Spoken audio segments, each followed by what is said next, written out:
सुप्रभात, good morning friends. मैं DC Yadav आप सभी लोगों का DCIAS पे स्वागत करता हूं।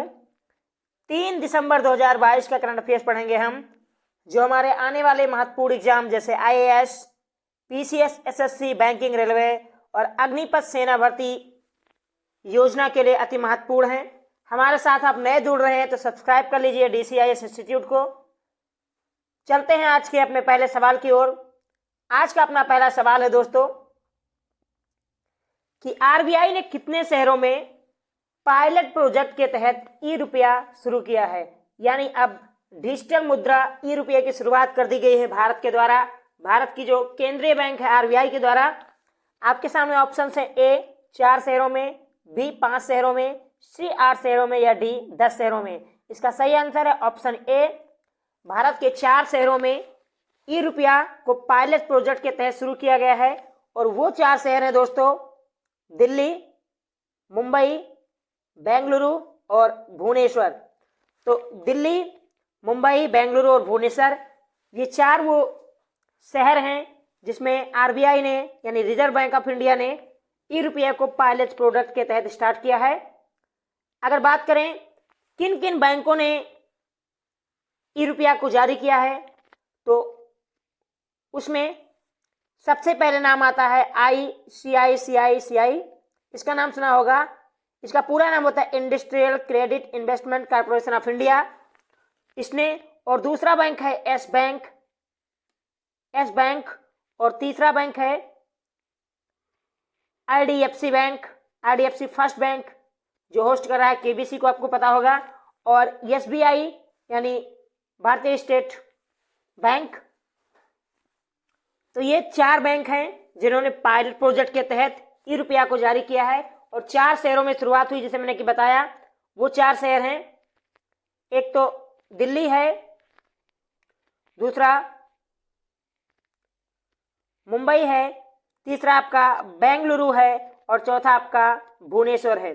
तो 4 शहरों में ई-रुपया की शुरुआत की गई है और 4 बड़े बैंकों के द्वारा इसको शुरू किया गया है, जिसमें 2 प्राइवेट बैंक हैं, 3 प्राइवेट बैंक हैं, ICI, HDFC first bank, S bank और एक सार्वजनिक बैंक है SBI। यदि बात दोस्तों RBI की जाए तो RBI की स्थापना यंग हिल्टन जो कमीशन थी उसके सिफारिश पे की गई थी और इसके लिए प्रावधान ब्रिटिश सरकार के द्वारा RBI एक्ट लाया गया था, RBI एक्ट 1934। और RBI एक्ट 1934 के तहत 1 अप्रैल 1935 को RBI की स्थापना की जाती है। तो 1 अप्रैल 1935 को RBI की स्थापना होती है। आपसे अगर पूछा जाए किस कमीशन के सिफारिश पे हुई थी, जैसे मैंने बताया यंग हिल्टन कमीशन के सिफारिश पे इसको किया गया था। जो RBI का हेडक्वार्टर आपको मिलेगा वो मिलेगा मुंबई में, और मुंबई में केवल दोस्तों RBI का ही हेडक्वार्टर नहीं है, मुंबई में बहुत सारे बैंकों का हेडक्वार्टर है। जैसे SBI भारतीय स्टेट बैंक ऑफ जो स्टेट बैंक ऑफ इंडिया है, इसका भी हेडक्वार्टर आपको मुंबई में मिलेगा। इसके अलावा जैसा मैंने कहा IDBI यानी industrial development bank of India जो है, इसका भी हेडक्वार्टर आपको मुंबई में मिलेगा। इसके अलावा ICICI industrial credit investment corporation of India जो बैंक है, इसका भी हेडक्वार्टर मुंबई में है। इसके अलावा इंडस बैंक का आपने नाम सुना होगा, इंडस बैंक, इसका भी हेडक्वार्टर मुंबई में है। HDFC का नाम सुना होगा आपने, हाउसिंग डेवलपमेंट बैंक जो फाइनेंस कंपनी है, 1934 में शुरू की गई थी, 1994 में स्टार्ट किया गया था HDFC बैंक को, उसका भी हेडक्वार्टर आपको मुंबई में मिलेगा। इसके अलावा फिनो बैंक का नाम सुना होगा, फिनो बैंक का भी हेडक्वार्टर आपको मुंबई में मिलेगा। दोहा बैंक है, उसका भी हेडक्वार्टर मुंबई में है, और एक्जिम बैंक जो है उसका भी हेडक्वार्टर मुंबई में है। तो बहुत सारे बैंकों का हेडक्वार्टर मुंबई में है दोस्तों, इसको आप याद कर सकते हैं। एक बार मैं पुनः रिवाइज करवा देता हूं कि मुंबई में किनका हेडक्वार्टर है। सबसे पहले मैंने RBI की बात की, भारतीय रिजर्व बैंक की बात की, जो 1935 में अस्तित्व में आया था, इसका हेडक्वार्टर मुंबई में है। इसके अलावा SBI की बात अगर करूं, स्टेट बैंक ऑफ इंडिया जो 1955 में अस्तित्व में आया, इसका भी हेडक्वार्टर मुंबई में है। इसके अलावा IDBI बैंक यानी जो इंडस्ट्रियल के लिए बना है, इसका भी हेडक्वार्टर मुंबई में है। ये 1964 में शुरू किया गया था। इसके अलावा मुंबई में सेंट्रल बैंक ऑफ इंडिया का हेडक्वार्टर है, जो 1911 में शुरुआत हुई थी इसकी। और जैसा कि मैंने बैंक ऑफ बड़ौदा की बात की, बैंक ऑफ बड़ौदा का भी हेडक्वार्टर मुंबई में है। और यस बैंक का भी जो हेडक्वार्टर मुंबई में है। सिटी बैंक का हेडक्वार्टर मुंबई में है। तो बहुत सारे बैंकों का हेडक्वार्टर मुंबई में है, आप इसे याद कर सकते हैं केवल मुंबई को आधार बना के। दूसरा सवाल है कि एसडीआर अभ्यास कहां आयोजित किए गए। एसडीआर का मतलब होता है दोस्तों ह्यूमन डिजास्टर रिसोर्स जो है, उसका अभ्यास कहां किया गया है। ये आपके सामने ऑप्शन है, ए नई दिल्ली, बी आगरा, सी चंडीगढ़ या डी ओली। इसका सही आंसर है ऑप्शन बी, आगरा में एसडीआर अभ्यास को आयोजित किया गया। और दोस्तों ये बात आगरा की जाए तो आगरा को आपको पता है कि सिकंदर लोदी ने बसाया था। अगर आप कोई पूछे कि आगरा का स्थापना किसने किया था, तो इसका आंसर है सिकंदर लोदी ने। सिकंदर लोदी ने स्थापना की थी आगरा की। और अगर आपसे पूछता है कब स्थापना की थी, तो 1504 और 1505 में इसे स्थापित किया गया, यानी एक साल के अंदर इसको स्थापित किया गया था सिकंदर लोदी जी के द्वारा। और ये उत्तर प्रदेश की राजधानी भी रही है आगरा। तो अगर आपसे कोई सवाल पूछे कि कौन सा उत्तर प्रदेश प्रेजेंट टाइम में लखनऊ राजधानी है, इससे पहले कौन कौन सी राजधानी थी, तो इलाहाबाद भी राजधानी थी, प्रयागराज जिसे आप जानते हैं, और आगरा भी उत्तर प्रदेश की राजधानी थी। और 1836 से लेके 1868 तक आगरा जो था ये उत्तर प्रदेश यानी संयुक्त प्रांत, तब इसके नाम से जाना जाता था, उसकी राजधानी थी। इसके अलावा दोस्तों दो बड़े वर्ल्ड हेरिटेज साइट यूनेस्को के आपको आगरा में मिलेंगे। एक तो ताजमहल मिलेगा जो शाहजहां के द्वारा मुमताज की याद में बनवाया गया था, और एक आगरा फोर्ट आपको मिलेगा यानी आगरा किला जो अकबर के द्वारा बनवाया गया था, बाद में इसको शाहजहां ने अंतिम रूप दिया था। तो आगरा फोर्ट और ताजमहल दो यूनेस्को के वर्ल्ड हेरिटेज साइट यानी विश्व धरोहर आपको आगरा में मिलेंगे। और आगरा एक ऐसा शहर रहा है दोस्तों जो बहुत सारे मुगल साम्राज्यों की राजधानी रही है।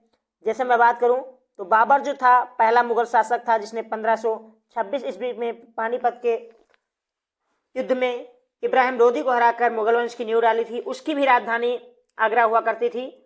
हुमायूं की अगर बात करूं, हुमायूं ने भी अपनी राजधानी आगरा को बनाया था। इसके अलावा अकबर ने अपनी राजधानी आगरा बनाया, जहांगीर ने भी अपनी राजधानी आगरा बनाया, और शाहजहां जो थे इन्होंने भी अपनी राजधानी को आगरा बनाया था। तो बाबर, हुमायूं, अकबर, जहांगीर और शाहजहां ये वो 5 शासक थे जिनकी राजधानी आगरा हुआ करती थी। आगरा में कुछ और महत्वपूर्ण इमारतें हैं जिन्हें आप याद कर रख सकते हैं दोस्तों।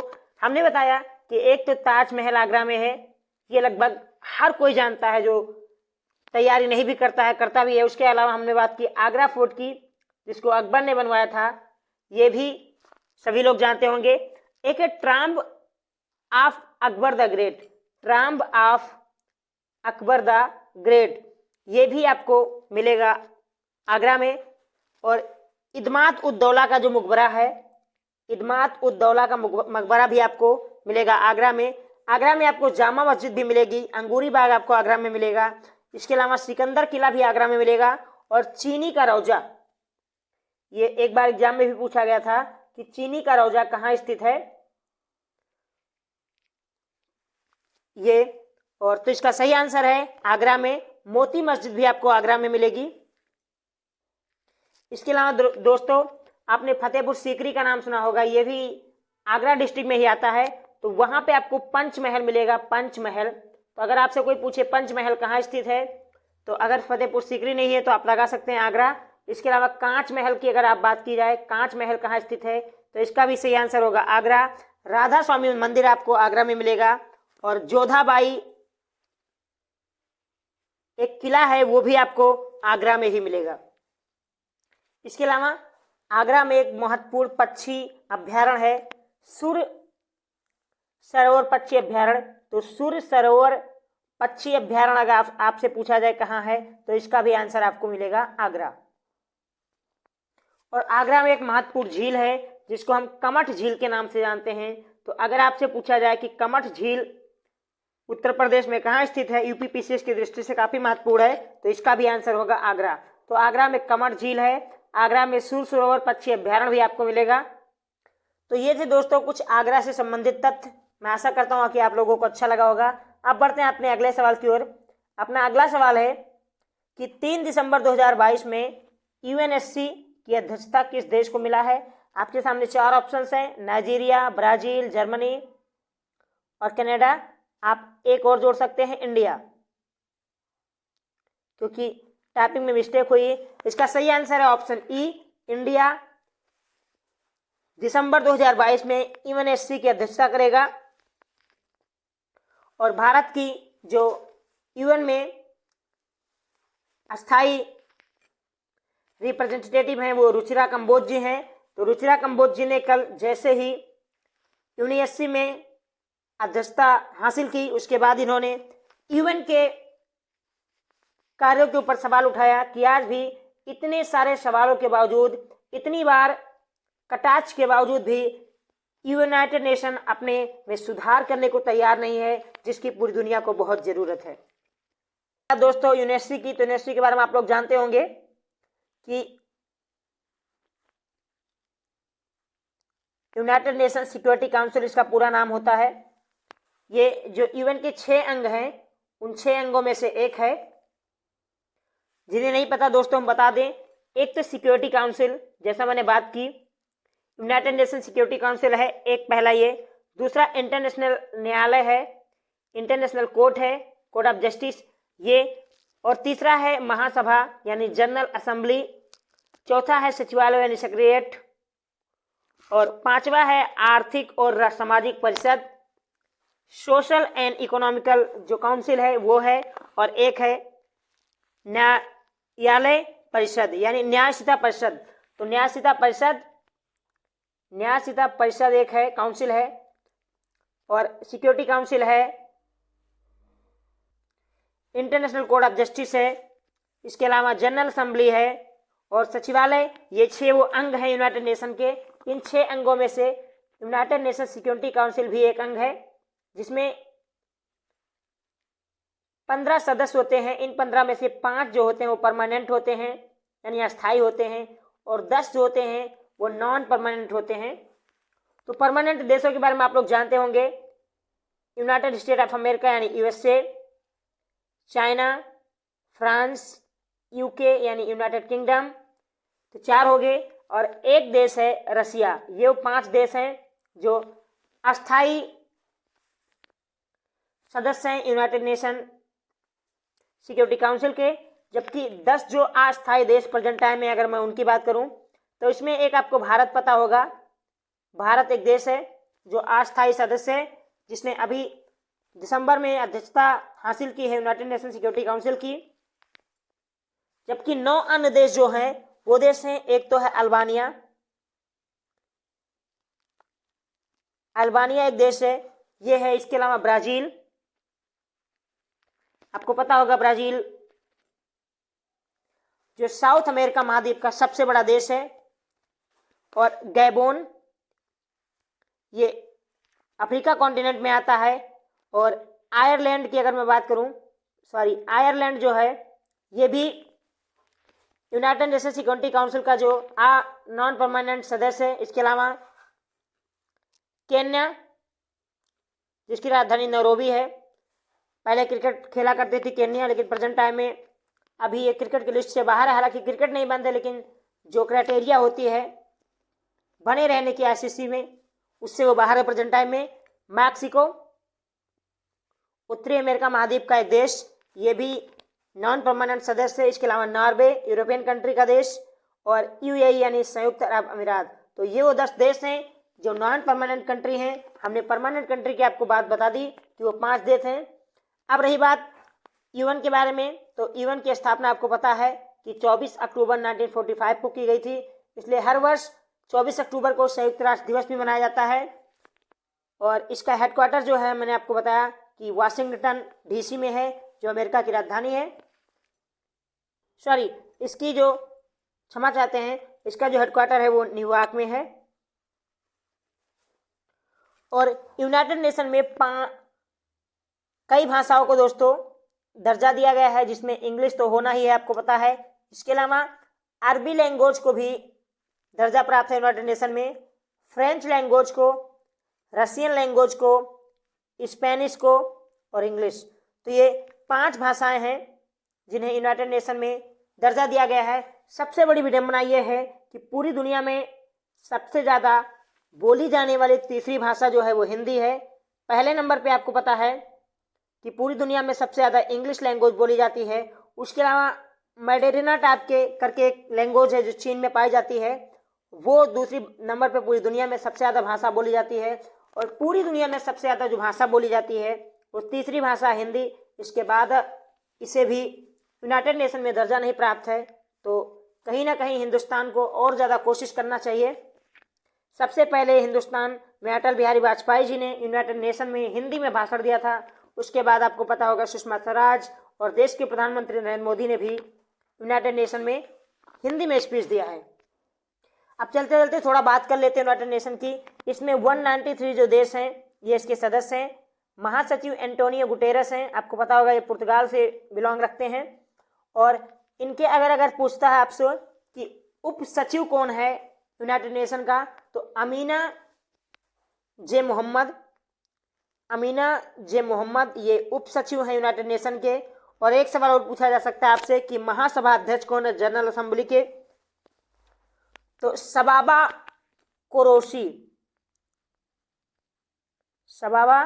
कुरैशी ये महासभा के अध्यक्ष हैं यूनाइटेड नेशन के। तो ये थे कुछ फैक्ट यूनाइटेड नेशन से संबंधित। आशा करता हूं कि अच्छा लगा होगा आपको।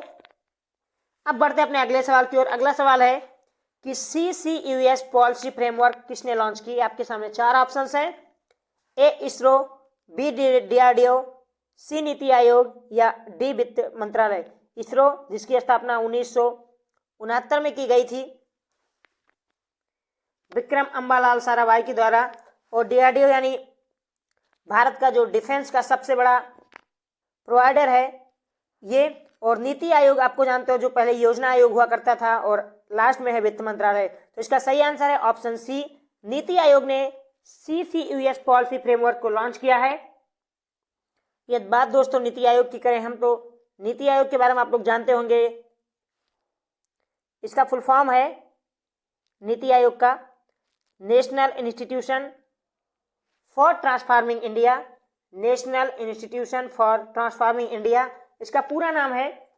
1 जनवरी 2015 को इसका गठन किया गया। पहले इसे हम योजना आयोग के नाम से जानते थे, जो 1950 में गठित किया गया था। तो उसी का उत्तरवर्ती है नीति आयोग, जो 1 जनवरी 2015 को शुरू किया गया। इसके जो नीति आयोग के चेयरमैन होते हैं वो प्रधानमंत्री होते हैं। जैसे आप लोग पहले जानते थे कि योजना आयोग के जो अध्यक्ष होते थे वो प्रधानमंत्री होते थे, तो सेम इसका उत्तरवर्ती है। तो नीति आयोग के भी जो अध्यक्ष होते हैं वो प्रधानमंत्री होते हैं। इसके अलावा 2 अहम सवाल आपसे पूछे जा सकते हैं। एक, उपाध्यक्ष कौन होते हैं नीति आयोग के। तो फिलहाल इसमें बदलाव हुआ है, इनके नीति आयोग के CEO और जो वाइस प्रेसिडेंट हैं उसमें बदलाव किया गया है। तो अब जो इसके उपाध्यक्ष हैं वो हैं सुमन बेरी। और दोस्तों इसके CEO जो मुख्य कार्यकारी अधिकारी हैं अब वो हो गए हैं N परमेश्वरन अय्यर। तो N परमेश्वरन अय्यर नीति आयोग के CEO हैं, जबकि सुमन बेरी प्रेजेंट टाइम में नीति आयोग के उपाध्यक्ष हैं। और दोस्तों जो नीति आयोग बनता है ये सभी राज्यों के मुख्यमंत्री या उनके द्वारा जो अपॉइंट किए जाते हैं वो, और केंद्र शासित प्रदेशों के उपराज्यपाल या मुख्यमंत्री, इन सबसे मिलकर एक गवर्निंग काउंसिल बनती है। और नीति आयोग जो भारत का थिंक टैंक है, यानी जो भी विचार विमर्श होता है ये भारत सरकार को देती है, क्योंकि इसमें सभी राज्यों के मुख्यमंत्री और केंद्र शासित प्रदेशों के मुख्यमंत्री और उपराज्यपाल शामिल होते हैं। नीति आयोग में दोस्तों 3 प्रकार के सदस्य होते हैं, मैं आपको बता दूं। एक तो सदस्य होते हैं जिन्हें हम पूर्णकालिक सदस्य कहते हैं, परमानेंट आप मान सकते हो मेंबर होते हैं। इसमें हैं BK स्वार्सत एक हैं जो फॉर्मर डीआरडीओ के प्रमुख रह चुके हैं। एक रमेश चंद हैं जो पूर्वकालिक सदस्य हैं जो कृषि विशेषज्ञता रखते हैं। इसके अलावा डॉक्टर बीके पाल का नाम आपने सुना होगा। डॉक्टर बीके पाल ये भी पूर्वकालिक सदस्य हैं नीति आयोग के। और एक हैं डॉक्टर बीके पाल जो हैं ये सार्वजनिक स्वास्थ्य के विशेषज्ञ हैं। और अरविंद बिरमानी ये हाल ही में लगभग इसी हफ्ते अपॉइंट किए गए हैं नीति आयोग के पूर्वकालिक सदस्य।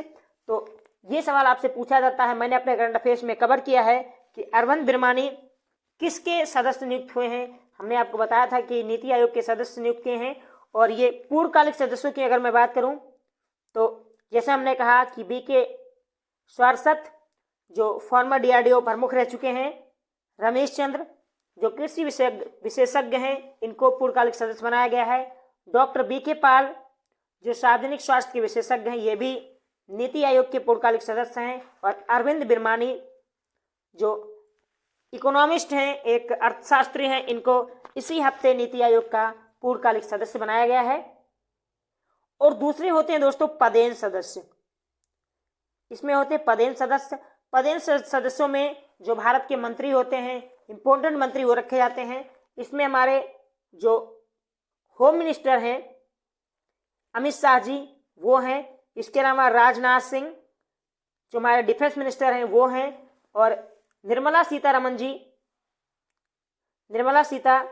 जी जो हमारी वित्त मंत्री हैं ये पूर्व पदेन सदस्य हैं। तो पदेन सदस्यों में दोस्तों गृह मंत्री अमित शाह, जो रक्षा मंत्री हैं राजनाथ सिंह, वित्त मंत्री निर्मला सीतारमण, इसके अलावा कृषि मंत्री नरेंद्र सिंह तोमर ये भी पदेन सदस्य हैं। तो ये थे पदेन सदस्य। पदेन सदस्यों को एक बार दोबारा रिवाइज करा देता हूं मैं। अमित शाह जी जो गृह मंत्री होम मिनिस्टर हैं वो हैं। इसके अलावा निर्मला सीतारमण जो वित्त मंत्री वो हैं।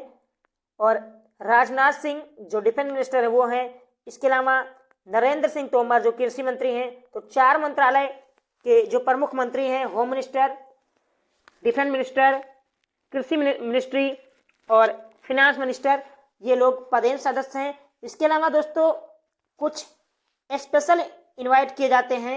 उनमें तो आमंत्रित जो स्पेशल विशिष्ट जिसको कहते हैं विशेष आमंत्रित लोग होते हैं वो नीति आयोग में हैं। इसमें नितिन गडकरी जी हैं। नितिन गडकरी जी आपको पता है ये सड़क परिवहन मंत्री हैं। इसके अलावा पीयूष गोयल जी हैं। पीयूष गोयल जो वाणिज्य उद्योग मंत्री हैं ये भी इसमें हैं। और अश्विनी वैष्णव आईटी मंत्री हैं प्रेजेंट टाइम में और रेल मंत्री भी हैं। और एक हैं राव इंद्रजीत सिंह। तो राव इंद्रजीत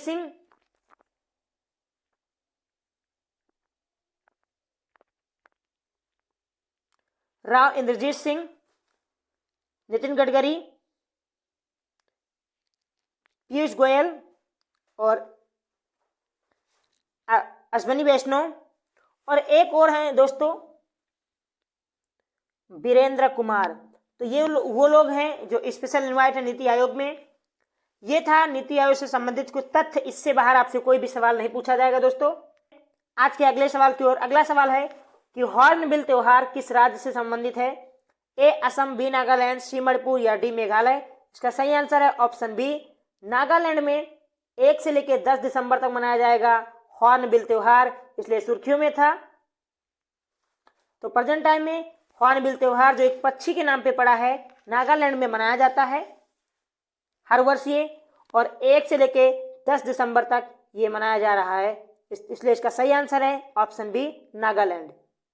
चलते चलते थोड़ा दोस्तों बात कर लेते हैं नागालैंड पे।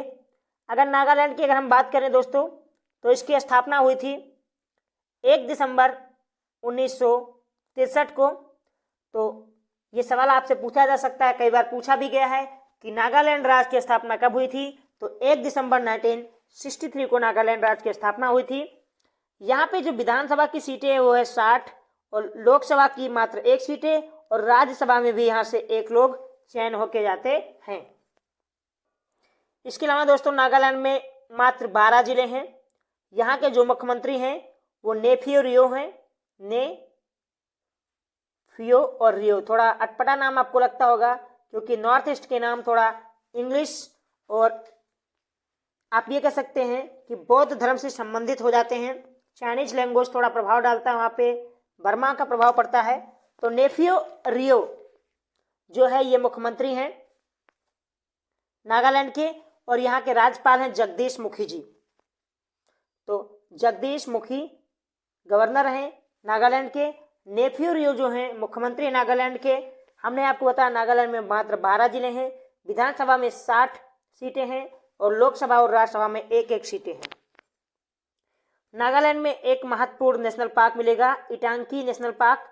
आपसे पूछा जा सकता है कि इटांकी नेशनल पार्क किस राज्य में स्थित है, तो इसका सही आंसर है नागालैंड में। और नागालैंड की स्थापना के साथ भी ये 1993 में अस्तित्व में आया था। सॉरी, नागालैंड तो अस्तित्व में आया था 1963 में, लेकिन 1993 में अस्तित्व में आया था इटांकी नेशनल पार्क। और 3 प्रमुख वन्यजीव अभ्यारण्य है नागालैंड में। एक है रंग पहाड़ वन्यजीव अभ्यारण्य, रंग पहाड़। तो अगर आपसे कोई पूछे कि रंग पहाड़ वन्यजीव अभ्यारण्य किस राज्य में स्थित है, तो your answer will be Nagaland. और दूसरा जो वन्यजीव अभ्यारण्य है नागालैंड का, वो फकीम वन्यजीव अभ्यारण्य है।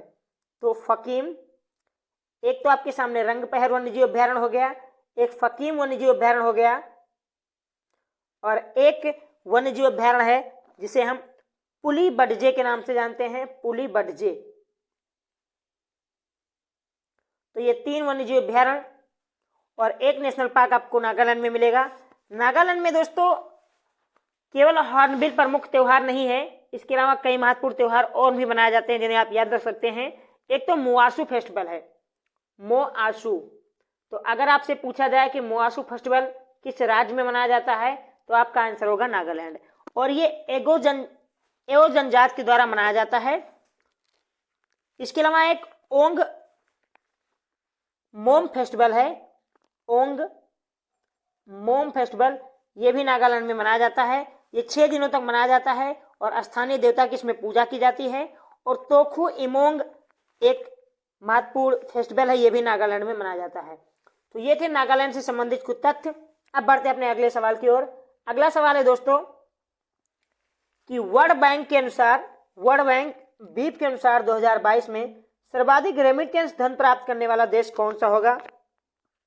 रेमिटेंस का तात्पर्य है कि जिस देश के लोग बाहर जाके किसी अन्य देश में काम करते हैं, फिर वहां से जो मुद्रा अपने देश में भेजते हैं, उसे रेमिटेंस धन कहा जाता है। उन्हें आप बाहरी देशों में काम करने वाले जो लोग हैं, उनके द्वारा प्राप्त किया गया धन को रेमिटेंस धन कहा जाता है। आपके सामने 4 ऑप्शन हैं, ए ऑस्ट्रेलिया, बी चीन, सी भारत या डी पाकिस्तान। इसका सही आंसर है ऑप्शन सी इंडिया। अभी तक इस मामले में चाइना हमसे आगे हुआ करता था अन्य देशों से जाके धन कमा के लाने में, लेकिन अब ये भारत ने चीन को पीछे छोड़ दिया है। और विश्व बैंक के रिकॉर्ड के अनुसार 100 बिलियन अमेरिकी जो डॉलर है, इतनी संपत्ति भेजेगा भारत में जो लोग भारत से बाहर काम कर रहे हैं। और दोस्तों ये रिपोर्ट जो है वर्ल्ड बैंक ने दी है। तो वर्ल्ड बैंक के बारे में आप लोग जानते होंगे। वर्ल्ड बैंक का जो हेडक्वार्टर है ये वाशिंगटन डीसी में है, और वाशिंगटन डीसी में वर्ल्ड बैंक के साथ साथ IMF का भी, यानी इंटरनेशनल मॉनेटरी फंड का भी हेडक्वार्टर है। विश्व बैंक की स्थापना 1944 में की गई थी। कई बैंकों को मिला के 5 बड़ी संस्थाओं को मिला के किया गया था। हमने पिछले कई लेक्चर्स में अपने पढ़ाए हैं आप लोगों को। इसके अलावा डेविड मालपास, इनका नाम आप याद रख लीजिए, डेविड मालपास, ये प्रेसिडेंट्स हैं विश्व बैंक के। यानी अगर आपसे कोई पूछे कि विश्व बैंक के अध्यक्ष कौन है, तो डेविड मालपास जी हैं। इसकी स्थापना कभी हुई थी, हमने बताया आपको 1944 में की गई थी, और हेडक्वार्टर है वाशिंगटन डीसी में, जो अमेरिका की राजधानी है। अगला सवाल है दोस्तों कि हेड सील्ड रलग एक प्रकार की ये जीव है, इसकी खोज कहाँ हुई है। आपके सामने 4 ऑप्शंस हैं। कोंकण तट, जिन्हें नहीं पता मैं सबसे पहले आपको इंडिया के बारे में बता देता हूं कि यहाँ पे जो तट है, ये पूरा तट, इसे हम कोंकण तट के बारे में नाम से जानते हैं। जबकि आगे बीच में जो ये तट है, ये कन्नड़ तट के बारे में के नाम से जाना जाता है। और नीचे ये जो तट है, इसे हम मालाबार तट के नाम से जानते हैं। और यहाँ पे उत्तरी सागर तट के नाम से जानते हैं। और यहाँ पश्चिमी घाट पूर्वी घाट के पास जो वेस्ट बंगाल है, इसे बंगाल की खाड़ी का तट भी कहा जाता है। तो ये ऑप्शंस हैं, कोंकण तट यानी यहाँ पाया गया है, बी मालाबार का तट यानी यहाँ पाया गया है, ओमान का तट आप यहाँ जाओगे तो जो अरबियन कंट्री है वहां पे आपको ओमान मिलेगा, ये सऊदी अरब है और सऊदी अरब के नीचे आपको यहाँ पे ओमान मिलेगा और नीचे आपको यमन मिलता है। तो ओमान के तट पे पाया गया है या बंगाल की खाड़ी के तट पे, तो इसका सही आंसर है ऑप्शन सी, बंगाल की खाड़ी के तट पे पाया गया है हेडशील्ड रलग। अगर आपसे पूछता है कि बंगाल की खाड़ी के तट के पास कहाँ पाया गया है, तो ये दीघा में पाया गया है, दीघा, और दीघा है वेस्ट बंगाल में। तो वेस्ट बंगाल स्टेट में आता है दीघा, वहां पे हेल्ड शील्ड रलग नामक प्रजाति पाई गई है।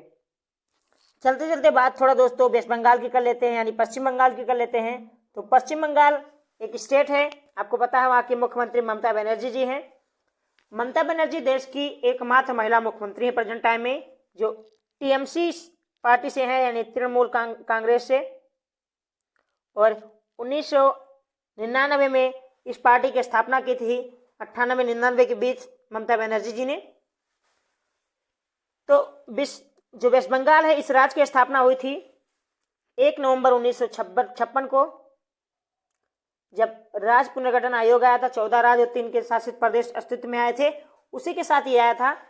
प्रेजेंट टाइम में 23 जिले हैं वेस्ट बंगाल में, और जो विधानसभा की यहाँ पे सीटें हैं वो 294 हैं।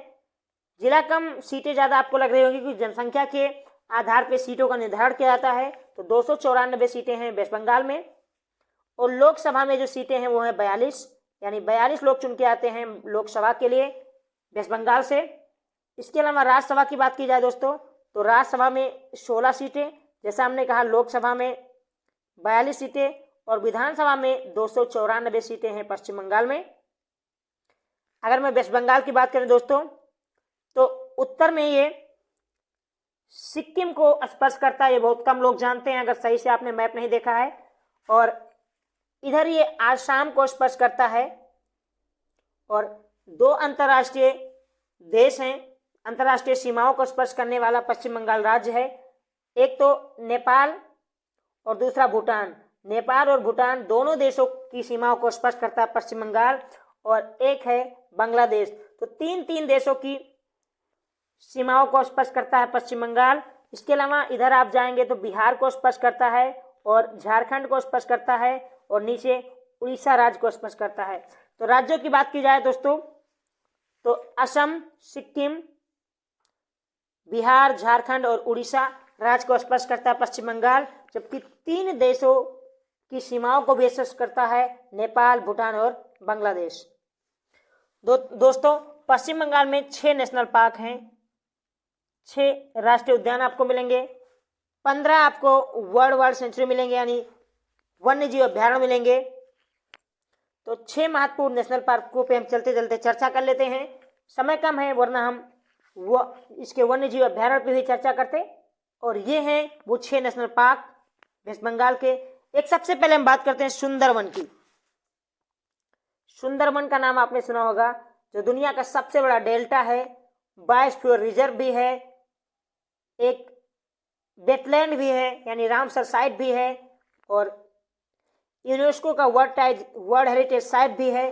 सब कुछ है अपने आप में सुंदरवन।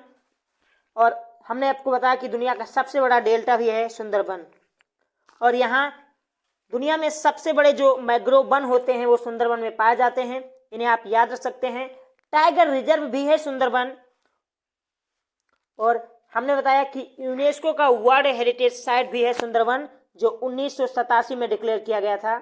तो सुंदरवन को आप याद रख लीजिए, बहुत सारे क्वेश्चन यहाँ से बनाए जा सकते हैं आपके एग्जाम के लिए। और एक है गोरुमारा राष्ट्रीय उद्यान। तो अगर आपसे कोई पूछे गोरुमारा नेशनल पार्क कहाँ है, तो पश्चिम बंगाल में है। जल्दापारा का नाम सुना होगा आपने, जल्दापारा नेशनल पार्क, इस नाम से एक एक्सप्रेस भी चलती है, जल्दापारा एक्सप्रेस का नाम सुना होगा आपने। अगर आपने ट्रेनों में सफर किया है, कभी रेलवे स्टेशन पे आपने देखा होगा, तो जल्दापारा नेशनल पार्क भी है, गोरुमारा नेशनल पार्क है। इसके अलावा 2 और महत्वपूर्ण नेशनल पार्क है यहाँ पे, एक है न्योली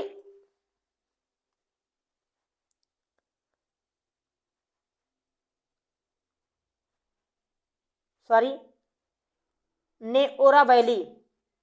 नेओरा वैली, तो अगर आपसे पूछा जाए नेओरा घाटी कहाँ है तो पश्चिम बंगाल में है, और नेओरा घाटी राष्ट्रीय उद्यान भी है। जैसे आपने सुना होगा साइलेंट वैली जो है केरल में है, और साइलेंट वैली एक राष्ट्रीय उद्यान भी है। और एक महत्वपूर्ण जो राष्ट्रीय उद्यान बच रहा है वो है सिंघलीला। सिंघलीला, तो ये वो 6 महत्वपूर्ण राष्ट्रीय उद्यान थे पश्चिम बंगाल के। एक बार पुनः रिवाइज करा देता हूँ। एक तो सुंदरवन है जिसको हमने बताया कि वर्ल्ड वाइड सेंचुरी भी अपने आप में है, वन्यजीव अभ्यारण्य भी है, और टाइगर रिजर्व भी है, नेशनल पार्क भी है, बायोस्फीयर रिजर्व भी है, और वेटलैंड भी है, सबसे बड़ा डेल्टा भी है, और यूनेस्को का वर्ल्ड हेरिटेज साइट भी है। यानी सब कुछ ये सुंदरवन है। उसके अलावा हमने बात की गोरुमारा नेशनल पार्क है, और जल्दापारा नेशनल पार्क है, नेओरा वैली नेशनल पार्क है, और सिंघलीला नेशनल पार्क है पश्चिम बंगाल में। और आपको पता होगा दोस्तों, दार्जिलिंग टी का नाम आपने सुना होगा, दार्जिलिंग टी। और इसे सबसे पहले जो ज्योग्राफिकल इंडिकेशन है यानी जीआई टैग दिया गया था, तो सबसे पहले जिसको जीआई टैग दिया गया था 2004 में, वो दार्जिलिंग चाय ही थी। और दार्जिलिंग चाय अगर आपसे पूछे कहाँ है तो पश्चिम बंगाल में। अब बढ़ते हैं दोस्तों अपने नवे सवाल की ओर। नवा सवाल है कि किस राज्य ने वन डिस्ट्रिक्ट वन स्पोर्ट की शुरुआत की है? उड़ीसा, उत्तर प्रदेश, गुजरात या हरियाणा? इसका सही आंसर है ऑप्शन बी, उत्तर प्रदेश ने वन डिस्ट्रिक्ट वन स्पोर्ट की शुरुआत की है। आपको पता होगा इससे पहले वन डिस्ट्रिक्ट वन प्रोडक्ट को लॉन्च किया था उत्तर प्रदेश ने, जो काफी सफल रहा है ये योजना उत्तर प्रदेश गवर्नमेंट की। जो वन डिस्ट्रिक्ट वन प्रोडक्ट शुरुआत किया था उत्तर प्रदेश ने, अब उसी सफलता को देखते हुए वन डिस्ट्रिक्ट वन स्पोर्ट की भी शुरुआत की है उत्तर प्रदेश ने। उत्तर प्रदेश के बारे में आप लोग जानते होंगे दोस्तों, उत्तर प्रदेश में जो मुख्यमंत्री हैं वो योगी आदित्यनाथ जी हैं। यहाँ की राज्यपाल हैं आनंदीबेन पटेल जी। आनंदीबेन पटेल जो फॉर्मर चीफ मिनिस्टर हैं अब गुजरात की। और पॉपुलेशन के मामले में सबसे बड़ा राज्य है उत्तर प्रदेश। यदि पॉपुलेशन के मामले में सबसे बड़ा राज्य है तो लोकसभा में जो प्रतिनिधित्व है वो भी सबसे ज्यादा होगा। 80 सीटें हैं जो सर्वाधिक लोकसभा में प्रतिनिधित्व करती हैं। इसके अलावा राज्यसभा में 31 सीटें हैं, और विधानसभा में इनके यहाँ सर्वाधिक 403 सीटें हैं। तो एक पॉपुलेशन ज्यादा होने के कारण बहुत सारे सवाल बन जाते हैं उत्तर प्रदेश से। विधानसभा में सर्वाधिक सीटें अगर किसी राज्य में है तो वो उत्तर प्रदेश में है 403। अगर राज्यसभा की सर्वाधिक सीटें आपसे पूछे किस राज्य में है तो उत्तर प्रदेश में कितनी है? 31। लोकसभा की सर्वाधिक सीटें किस राज्य में है? उत्तर प्रदेश में कितनी है? 80। और दोस्तों उत्तर प्रदेश जो है ये क्षेत्रफल की दृष्टि से चौथा सबसे बड़ा राज्य है, और जनसंख्या के हिसाब से पहला राज्य है, मैंने आपको बता दिया। और यहाँ की जो भाषा है बोली जाती है इसमें हिंदी को दर्जा दिया गया है, और हिंदी के अलावा जो सेकेंडरी लैंग्वेज है वो उर्दू है। उर्दू को उत्तर प्रदेश के अलावा और कई राज्यों में सेकेंडरी भाषा का मान्यता प्राप्त है। उसमें तेलंगाना स्टेट जो है, जो 2 जून 2014 को अस्तित्व में आया था, 28वां राज्य था भारत का। दिल्ली जो है यहाँ भी हिंदी भाषा के अलावा दो और भाषाओं को दर्जा प्राप्त है, एक पंजाबी एक उर्दू। इसके अलावा बिहार जो है हिंदी के साथ उर्दू को भी सेकेंडरी लैंग्वेज माना है इसने, और जम्मू कश्मीर में भी उर्दू को मान्यता प्राप्त है। जबकि हिंदी की बात की जाए दोस्तों तो हिंदी 9 राज्यों में मान्यता इसको दर्जा दिया गया है। एक दिल्ली और हरियाणा, हिमाचल प्रदेश, राजस्थान, छत्तीसगढ़, झारखंड, यूपी, बिहार और मध्य प्रदेश। ये वो देश हैं जहां हिंदी को भाषा का दर्जा प्राप्त है। और भारत के 28 राज्यों में किसी भी राज्य में हिंदी को दर्जा नहीं प्राप्त है। सब राज्यों ने अपना लोकल लैंग्वेज अपनाया है। जैसे पंजाब में पंजाबी, मद्रास में मद्रासी, मद्रास में जैसे तमिल भाषा बोली जाती है। आगे देखोगे आपको गुजरात में गुजराती, आपको कर्नाटक में कन्नड़ मिलेगा, और महाराष्ट्र राज्य में मराठी। तो केवल 9 राज्यों में हिंदी बोली जाती है, यानी हिंदी को दर्जा दिया गया है। बोला तो पूरे देश में जाता है। और दोस्तों उत्तर प्रदेश में एकमात्र नेशनल पार्क है, जैसे मैंने बताया था एकमात्र नेशनल पार्क आपको इटांकी नेशनल पार्क नागालैंड में है। ऐसे उत्तर प्रदेश में एकमात्र नेशनल पार्क है Dudhwa national park. Dudhwa national park tiger reserve भी है। 2 टाइगर रिजर्व है, एक पीलीभीत टाइगर रिजर्व है। तो 2 टाइगर रिजर्व है उत्तर प्रदेश में, पीलीभीत टाइगर रिजर्व और दुधवा टाइगर रिजर्व। और दुधवा नेशनल एक पार्क भी है जो शाहजहांपुर और लखीमपुर खीरी पीलीभीत डिस्ट्रिक्ट में आपको मिलेगा। स्पेशली सबसे ज्यादा दुधवा नेशनल पार्क जो है ये लखीमपुर खीरी डिस्ट्रिक्ट में है। बहुत सारे वन्यजीव अभ्यारण्य आपको उत्तर प्रदेश में मिलेंगे। हम इस पर चर्चा नहीं कर सकते हैं, समय की कुछ पाबंदियां हैं, क्योंकि 40 मिनट ऑलरेडी हो चुका है हमें ये लेक्चर करते हुए। तो अब बढ़ते हैं दोस्तों अपने आखिरी सवाल की ओर। आखिरी सवाल है कि विश्व साक्षरता दिवस कब मनाया जाता है। आपके सामने ऑप्शन है 3 दिसंबर, 2 दिसंबर। विश्व कंप्यूटर साक्षरता दिवस कब मनाया जाता है? 3 दिसंबर, 2 दिसंबर, 8 दिसंबर या 1 दिसंबर। इसका सही आंसर है ऑप्शन 2, 2 दिसंबर को हर वर्ष विश्व कंप्यूटर साक्षरता दिवस मनाया जाता है। और 2 दिसंबर को ही दोस्तों 1984 में भोपाल में एक सबसे बड़ी गैस त्रासदी हुई थी जिसे भुलाया नहीं जा सकता है। मिथाइल आइसोसाइनाइड गैस वहाँ पे फैला था जिसमें 8000 से ज़्यादा लोगों की मृत्यु हो गई थी। तो इसलिए भी 2 दिसंबर को आप याद रखिएगा, क्योंकि ये बहुत बड़ी त्रासदी की याद दिलाती है मुझे ये तारीख। और 1 दिसंबर जो आपके सामने ऑप्शंस में आपको पता है, सभी को पता होगा कि विश्व एड्स दिवस यानी एक्वायर्ड एमाइनो डेफिशिएंसी सिंड्रोम जो 1980 के दशक में लगभग पूरी दुनिया एड्स की बीमारी से प्रभावित थी।